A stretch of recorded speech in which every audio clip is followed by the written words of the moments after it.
করতেছি যেন আমরা গণহত্যার সুষ্ঠু বিচার পাই। আজকে আমাদের সমন্বয়ক ভাইরা আমাদের মাঝে নতুন একটা সংবিধান, আমাদের ছাত্রদের পক্ষ থেকে নতুন একটা সংবিধান আমাদের মাঝে জারি করবে। যত প্রশাসন এই হত্যাকাণ্ডের সাথে জড়িত ছিল এদের পদত্যাগ চাই। এই বাংলায় মুজিববাদের কোনো থাকবে না। সংবিধান অনুযায়ী আমরা নতুন করে রাষ্ট্রের সংবিধান ঘোষণা করতে চাই। আমাদের সহযোদ্ধার ভাই বোনদের খুনিদের বিচার চাই, আর একটা সুন্দর সুষ্ঠু বাংলাদেশ চাই যেখানে আমাদের পরের জন্মরা সুন্দরভাবে সুস্থভাবে বেঁচে থাকতে পারবে, বসবাস করতে পারবে, কোনো দুর্নীতি থাকবে না। হিরি নাই, আপন দায়িত্বে বহাল আছে। যত থানার ওসিরা আছে এরা গুলি করার নির্দেশ দিচ্ছে। এই যে পল্টন থানার ওসি, এ হলো হত্যাকাণ্ডের সবচেয়ে বড় একটা আসামি, ঠিক আছে? এই পল্টন থানার ওসির আমরা পদত্যাগ চাই। 5 আগস্টের পরেও আমাদের কিছু ভাই কালো পতাকা, কালিমার পতাকা উঁচু করছে দেখে আমাদের ভাইদেরকে গ্রেফতার করছে। আপনারা আমার যে দৈনিক ইত্তেফাকে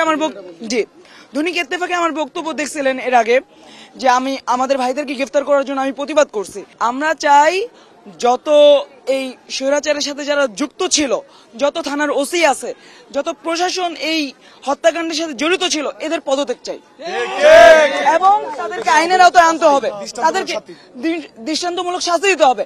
শিয়া বাটার ও ভিটামিন ই সমৃদ্ধ lily glam beauty soap. Lily, always beautiful. এবং দেশের মাঝে জারি করবে ওই সংবিধান দিয়ে আমাদের দেশকে নতুনভাবে সুন্দরভাবে পরিচালিত করবে। আমাদের 71-এর সংবিধানে অনেক ভুল আছে, এটা ওখানে অনেক ফেসিবাদ আছে।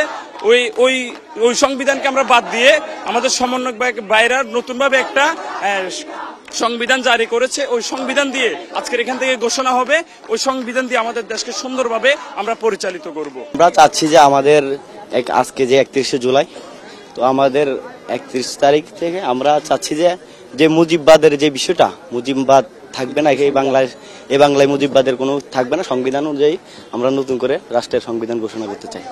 72-এর সংবিধান চেঞ্জ করে 24-এর সংবিধান নতুন করে চালু করা, এই নতুন করে আগুন জ্বালো।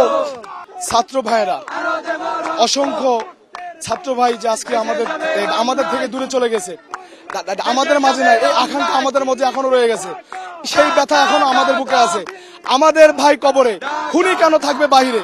আমরা চাই শেখ হাসিনাকে দেশে এনে ওর কঠিনতম কঠিন শাস্তি এবং ফাঁসির রায় আল্লাহ এই সরকারের কাছে আমরা দাবি চাচ্ছি।